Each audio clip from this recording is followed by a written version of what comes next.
Hello everyone and welcome back to JDD TV. I'm your host Josh and we are here today for a Canadian men's national team June window review. Now, I have been very confident about the Canadian men's national team over the past year. Every time I went to the CONCACAF Council, shout out to 11 Yanks for always having me, appreciate it. I always go in there with a little bit of, look what we just did. It felt like that for so long. The Canadian men's national team did so much good things. They had so much goodwill that they've been building up. The players getting their big moves, the talent, the brotherhood, everything about it just resonated with me because this is all I've really wanted to see. This is an incredible rise. This is the first time since the start of the Canadian men's national team rise that I felt a little disappointed. And this is a layer of different reasons. So we're going to start things off by giving it a grade. And let me know down in the comments, guys, give this window a grade. For me, it's difficult. Out of 10, let me know in the comments. I'm going to grade this June window a 2 out of 10. And it started in the wrong area to begin with. Because if you looked to our rivals, and this is who we're trying to get on par with in terms of CONCACAF history and whatnot, we're looking at the US, we're looking at Mexico. Well, they're miles ahead of us in even preparation for this World Cup because this was an opportunity to get friendlies, to get competition, to actually get ready for the World Cup. I know the September window is going to be very, very important, but this was an opportunity. We didn't really take that. The United States, guess what? They had 4 friendlies and they played all 4 friendlies. Mexico had 5 and played all 5. We were scrambling, it seemed, to even get a friendly scheduled, and then we got the Iran friendly, and immediately people were like, well, this is going to bite us in the butt. And then, I was just simply happy that we got a friendly because at a point it didn't look like we were going to get one. And we got a talented team in Iran. They would have been a good opposition, but there's a political aspect, which I'm not going to get into here. As we all know what happened, it got canceled. So there we go. Now we're down to 2 matches, 0 friendlies. And then they somehow, and I give them credit for this, they somehow pulled off a Panama match. And from what I understand, it was Panama because their visas were already in the system, so it was easy to schedule. So that match was canceled because of political reasons. The next match was then canceled because of player compensation issues. A whole other big topic. I'm not going to get really into it, but you guys are relatively familiar with what happened. The players got legal representation. Everyone kind of took a step back and let the professionals handle it. It was unfortunately canceled. It came down to that. Panama was super upset. The Iranians were obviously super upset as well. Everyone was a little annoyed with Canada, and especially the fans. And I give shout out to all the fans in Vancouver who didn't get the opportunity to go to those matches. Hopefully they did enjoy the Curaçao match. But regardless, so we're supposed to have 3 matches, 2 different canceled friendlies for 2 different reasons, and then we go down to playing 2 matches. So unbelievably wild window. There was also rumors that the Nations League matches might not get played, but that was, I guess, never the case. The players knew what they were doing. They got the friendlies canceled. They moved on. So then we take a look, before we get into the Nations League matches, Luca Koleosho. And this is a very interesting one. I want to get your guys' thoughts and opinions on this as well, because Luca Koleosho is a dual national, United States, Canada targeting him, 17 years old, and just made his La Liga debut on the last match of the season for Espanyol. This is a player who, when he comes to John Herdman, we know what he can do with dual nationals. He has recruited so many, and he's a huge part of why the national team's the way it is. But even the players that are representing Canada now, John Herdman has his little imprint on almost every single one of them. I can't imagine the amount of work John Herdman had to do to get Luca Koleosho because no one sees it. No one knows how hard John Herdman works behind the scenes to get these players and show them a project, show them what they can do in this camp. He did that with Luca Koleosho. Then all that hard work, out the window. Because the matches that he was supposed to feature in, because he wasn't quite ready to make his decision yet, was going to be a friendly. He was never going to feature in the Nations League matches, so we wanted to introduce him to some of the players like Jonathan David, Kyle Larin, Alphonso Davies, show him what it's like to be a part of this brotherhood, maybe get a little bit of minutes in a friendly. All of that went out the window. Now, I don't know how Luca Koleosho is feeling right now. I really don't. I can speculate, and I usually say there's one of 2 things. One, is that community picture when he walks in the fire and he's got the pizza and he's like, what is going on? That's one scenario where he could be thinking, because what is this? The player compensation, he could take a look over at the US and what they're getting, what Canada's getting, and then take a look at the different friendlies that were canceled for different reasons. And it just kind of might not have given him the best feel of this camp. Or he could say, hey, this is a brotherhood. These players are fighting for what they believe in, fighting for what they think is right, and they stuck together with it. So it's going to be up to Luca Koleosho how because I don't know, I wasn't in the camp. He's going to have to determine that himself. So hopefully we didn't lose out on a dual national because of this. So that aside, another big negative, we take a look at the first match. And then here's the only reason it's a 2 out of 10 for me. The match against Curaçao was an incredible match. You can't take that away. Now, we didn't know how they were going to react to put all this aside. The players got back on the pitch, started training, got ready for Curaçao, and they were incredible. The caliber difference between the Canadian men's national team and Curaçao was on display. They were having so much fun. Alphonso Davies showing why he is the best player in CONCACAF. Getting a brace, returning to Vancouver is really beautiful to see. A lot of strong performances. I really liked everything about that match. So that, you know, like after everything that we went through, it's like, okay, like that was painful. Like everything was painful. I almost didn't sleep for a couple nights because I was concerned about potentially losing out on Nations League matches, and the ramifications of missing out on competitive matches could have been dire. Wasn't the case. And then I had a bit of a sigh of relief. Like, okay, like hopefully the professionals will handle the off-field issues. The players can focus on the pitch. They did exactly that. Incredible match. I was a big fan.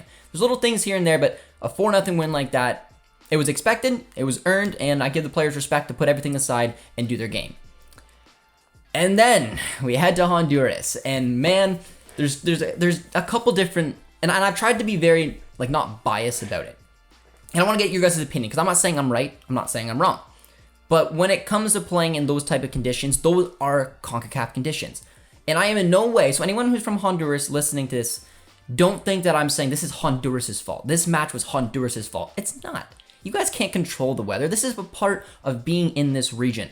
Going down, going through adversity, playing in these type of conditions that Honduras, they don't want to play in that match any more than we do. Yes, they got the 3 points, but there's got to be some frustrating moments for them as well. They don't want that. They can't control the weather. The pitch is the way it is. It was unfortunate. And if you look at the U.S. and El Salvador, that was an unfortunate pitch as well. Now, I would have much rather played on the El Salvador pitch. Yes, it was a mud bath, but watch the way the ball rolled around. You could make a pass. When you're looking to make a pass, you know where the ball was going. When it came to the Honduras match, that's where there's a bit of a gray area for me. And again, in no way is this Honduras' fault. This is the weather. This is what it did. This heavy rain did to this pitch. But when a player's running with the ball and he doesn't know when the pitch is going to take it back, that's where I'm like, okay, this is something else. When you're making a pass, you're like, will it actually make it to the player, or will it get stuck in water? When players are trying to stop sharply and then on their back, it wasn't ideal. Now, a lot of, and it's fair, but a lot of messages were coming my way saying, well, Josh, you guys grabbed Mexico and brought them to the freezing, cold, frozen turf of Edmonton. Yes, fair, but guess what you can do on that turf? Yes, you may be cold and uncomfortable. A ball will actually reach its target. And that's where the difference was. Because, it's just one of those things for me. I'm like, there's a difference in my opinion. El Salvador in the mud pit versus the cold, I think that's like equal. One is really poor pitch, but you can still play the game the way it was supposed to be played, in a way. And I don't agree that playing in that type of weather in Edmonton isn't ideal for this game as well. But the point I was trying to make is that the pitch isn't going to fight you back. It's not going to just take the ball. And I know it's turf and whatnot. You can make that debate. I just felt like in no way Honduras' fault whatsoever that the match against Honduras, we were just battling the pitch in an almost a laughable way. And if we would have went out there and gave it everything that we had and lost, I would have been like, you know what? The pitch wasn't our friend. It is what it is. The thing that got me was the kind of the attitude of the players. Now, I don't know what it was, if they were just the fact that we just qualified for a World Cup and they were not really wanting to come down here and the season's starting, they want to stay healthy, they got the World Cup to look for. But it seemed to me like they were frustrated the entire match. And I get it, because that pitch is going to hurt the more technical team as opposed to Honduras. But it was just something better. Like, I thought Steven Vittoria was going to get a red card in the first half. I cannot believe he got out of it. He had a bit of an early substitution. Tejan looked livid. The players just looked like they almost had to have a laugh. The amount of time poor Stefan Eustachio fell on his backside or had the ball taken from him because he's so used to having the ball on his feet, picking out passes, and kind of just dictating the flow of the game. We couldn't do that. So it was a good opportunity to see how we were going to battle the CONCACAF region, how we're going to battle the adversity. And I don't really think Canada did the best job throughout it. So it was a little disappointing on that way. I don't blame the players. I mean, I would be frustrated as well, but it was just one of those iffy games. If we went out there and maybe just kept a little cooler head, I guess, would have been something. But towards the end, I mean, Jonathan David did get a goal, and they just tried to fight one back. And I give huge credit to Alphonso Davies. I mean, kind of similar to Christian Pulisic. Pulisic and Davies, for me, the two stars of their countries, were fighting through the conditions, fighting through the weather. Davies continuously throughout that match tried to grab the ball and take players on, skip through players. You know how difficult that is to do when you don't know when that ball is going to be taken back. And I mean, he tried. He did everything he could to try to have an influence on the game. Didn't overly go his way. And at the end, then there was the kicking and the upset. And this is where I'm back on the Canadian men's national team players' side. Now, what they did isn't wise. I don't recommend when you're the away team to go and kick down stuff. I don't condone that type of behavior. But I'm on their side in terms of don't put misinformation out there because no one knows the context. Everyone was tweeting around like, that's the ref's room. There was evidence that that was not the referee's room. There was also rumors that the fans were taking shots at them. We don't know what was said, but given the reaction, you'd imagine it's not good. Regardless, I mean, it was a frustrating night from the beginning for the Canadian men's national team. They probably shouldn't have acted the way that they did after. It's just a bit of a learning lesson. If you want to play in this region, these are the type of conditions you're going to have to go through. This is a big opportunity to take a nice look at themselves and hopefully build to go forward, because it was just a pure frustrating window. It really was, and that's how we ended it. That was those kind of reactions, the last thing us Canadian men's national team fans saw before having to wait until see our players play once again in the Maple Leaf in September. So this entire window was one to forget for me, and I've had so much success watching and covering this team, as all of the fans have. The players on the pitch have had so much success bringing this sport to new heights, and I love our players, I love our coach, I love everything about this. And this is just part of reality. There's highs and lows to life, and this is just something that the players got to learn from and keep striving to be what led to them to be so successful. Definitely one to forget for me. I gave it a 2 out of 10. Curious to see what you guys saw. And to close off this little review, I'm going to give a little bit of, I guess, highs or lows. Where am I going to, like, who was winners slash losers from this window for me?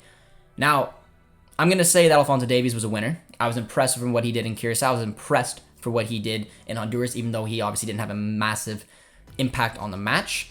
I thought Jonathan David's goal was really, really well taken. I didn't think, I don't know exactly where to put him. I know I just said winner and loser. I'm going to put David a little bit somewhere in the middle, because I thought he was very, very quiet in the first half, and then I thought the finish was nice. I thought, unfortunately, when it comes down to just not having an impact, I really wanted to see Raheem Edwards, I really wanted to see Brem, and I really wanted to see Koleosho, and those players are three that are going to be on the bubble. If Koleosho is able to try to show that there's a shot at him making this World Cup roster, I would have liked to see him in action, see what he could have done. So the window in itself for those three players, they didn't get the opportunity to shine, but hopefully they can do it for their club teams and move forward from there, guys. So that is my little window review. There was a lot to talk about. This is the most dramatic window I've ever seen the Canadian men's national team in unfortunately not positive ways. There is that Curaçao match that we can hold on to, but we do have the September window to look ahead to, the last window, the most important window before the World Cup starts. So the Canadian Soccer Association needs to get their matches right. They need to find opposition that will test Canada, make sure that it's set up well in advance so they can go in with the most preparation possible. So guys, let me know down below, who do you guys think some of the winners and losers were in terms of players? Who do you think had a good window? Who do you think unfortunately didn't, whether it was just lack of opportunities or Koleosho having to go home without doing anything? And let me know who the winners was. And of course, guys, give me your rating out of 10. How did you see this window? Can't imagine you guys are going to be very kind. I'm assuming there's going to be a couple zeros, but definitely let me know, guys. Thank you guys so much for tuning in. I am on vacation when you guys are watching this, so I will not be basically available until the 26th. I'm going to record a few videos for you guys throughout the week, but I won't be back in business until the 26th. So I'm going to go somewhere up north, so I'm going to have some fun. So guys, thanks so much. Thank you so much for watching. Be sure to drop a like, drop a sub. We'll see you guys soon. Cheers, friends.